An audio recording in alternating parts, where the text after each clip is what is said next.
Hello YouTube, it's your boy B3 back with another kicking, you guessed it, action figure review. Today we are continuing our reviews of the Lanard 7-inch Predator line. We already reviewed Berserker and Jungle Hunter, now reviewing the last of the three, the City Hunter from the Hunter series.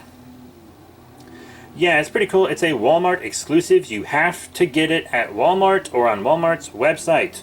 If you get it anywhere else, it'll be much more expensive because they probably paid the full Walmart price and are now jacking it up. I don't know why anyone would do that. These are kids' figures that kind of just came out at the time of recording. Yeah, that's one thing about this. This is a children's figure, which is kind of odd considering this is a very, very mature franchise, but I guess they're just so iconic. I don't know. They did the same thing with Alien. Which, again, we have reviewed all three of the Aliens. But I will be judging this by kids' toy standards, not adult collectible standards. You know? That's my thing. Judge kids' toys as kid toys, and adult collectible toys as adult collectible toys. Lots of people on YouTube and Facebook and stuff don't get it. But, yeah, 25 points of articulation. Comes with Hunter weapon accessories. I like this kind of comic booky art. That's really cool. Shows all three you can get right here. There's the half-cloaked Jungle, the big boy Berserker, Super Predator, Bad Blood Guy, and City. Here in the back, you get yourself kind of a read-up, and the Jungle. And the box on all three kind of implies that they come with all of these weapons. Especially the box on this one, since the arm they use as an example of wrist blades is the City Hunter. They don't come with all these weapons.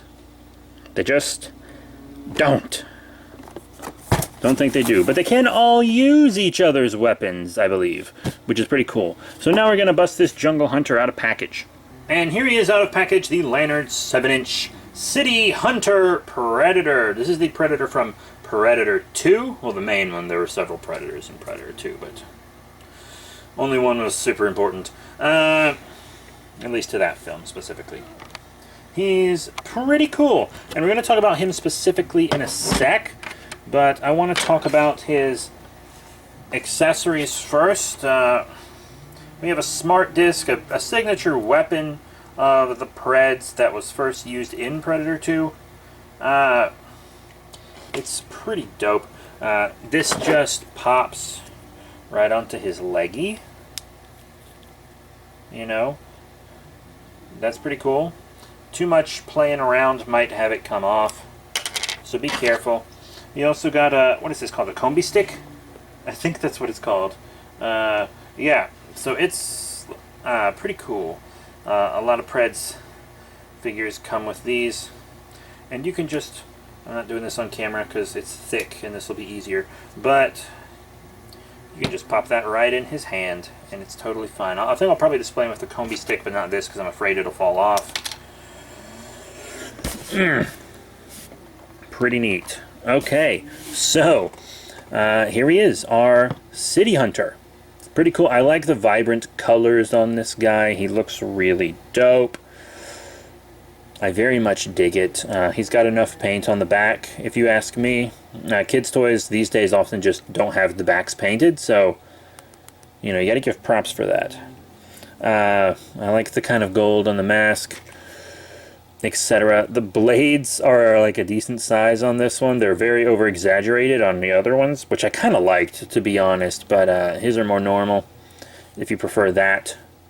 He's a very cool fig. Articulation-wise, he's actually got a lot going on. Side to side on the head, up and down, this kind of side to side. Got a lot of head articulation there.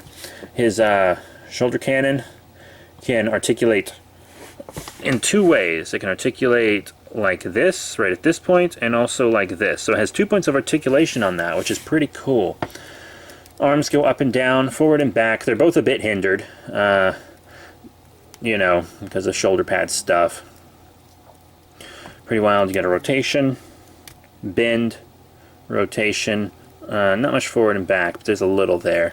Got a lot going on the waist, in and out on the legs, forward, a little back knee bend, up and down on the feet, kind of an ankle pivot and side to side. The thing about the feet on all three of these Preds is that the shins and the tops of the feet almost meet, which really hinders the articulation, so it's harder to get them in some more dynamic poses.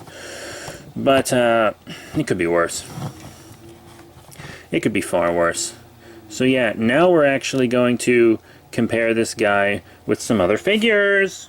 I'm sure you all agree that the first size comparison needs to be with his own line. Here he is with the Berserker Predator, and I know in Predator lore that the Super Predators are taller than standard, quote-unquote, standard Predators, so that it's not technically an accurate sizing, but all three of the Predators in this line are about the same height, and once again, it's a kid's line, so the very intricate specifics like that aren't really gonna matter. I mean, they look cool together, they look great in a display together, and they have good playability together, and that's really what matters. Here he is with one of the Lanard 7-inch alien figures. This is the Drone Xenomorph. It's supposed to be like the big chap. I think they look pretty good together as well. That's a great sizing. Now, the most popular Predator figures out there are easily the NECA Predators. Here he is with a NECA Predator on the left. Laser Shot Predator. It's kind of a remake of one of the old Kinner designs. I think he's a Bad Blood, actually. Not that that matters for this review, I don't know why I said it. But, yeah, as you can see, the NECA Predators are a bit taller than these. These could be juvenile Predators, if you have them displayed with the NECA ones or something. But the reason that they're different sizes, despite being the same scale, is because the 7-inch scale on the Lanard line is referring to the Predators themselves, and the 7-inch scale on the NECA line is referring to the humans. And since Predators are bigger than humans, that makes the Predators bigger than the Lanard ones. So that's why they don't scale up, even though they're the same scale. And here he is with a NECA alien figure. This is the Ultimate Big Chap. Whew. That is a big chap indeed. Much too big for our Predator. Much too big for our City Hunter here. For the same reasons as the other NECA figure we already saw. And since this is the last of my 7-inch Alien and Predator reviews from Lanard, unless they make more, which I hope they do, I'd really like them to do that AVP license. Give it to me, boys! But also a Covenant Alien and a Predator's Fugitive Predator would be fine, despite the quality of... But yeah, so here he is with my Ultimate Pinhead from Hellraiser. I wanted to show off one of my favorite horror figures alongside him. Big Boy Chungus got me this for Christmas 2020. I think they look cool together. He would normally be taller than Pinhead, but whatever. I think they look cool together. They will be displayed together because all my horror monster stuff is displayed together. But yeah, I think that's pretty cool. So what are my final thoughts on the Lanard 7-inch City Hunter Predator figure? It's cool. I like the Hunter series. The 3 figures in it were dope. I'm not going to get the 12-inch Predator. And I probably won't end up getting the Queen, just because I don't know where I'd put the Queen. So that's the reason I haven't gotten the Queen repaint, even though I'd really like it. But yeah, you know, this is a really cool figure. I think adult collectors and kids will have fun with it. Even if your kids don't know what Predator is, if they like Power Rangers or other superheroes or something, this could be a cool monster or villain for them to fight. It's just got a lot of fun playability, and I think that all age groups will really enjoy it. So that's it. Thank you all very much for your support. Remember to rate, comment, and subscribe. Check out all of the cool links in the description below, Facebook, Twitter, etc. And I'll see you all next time.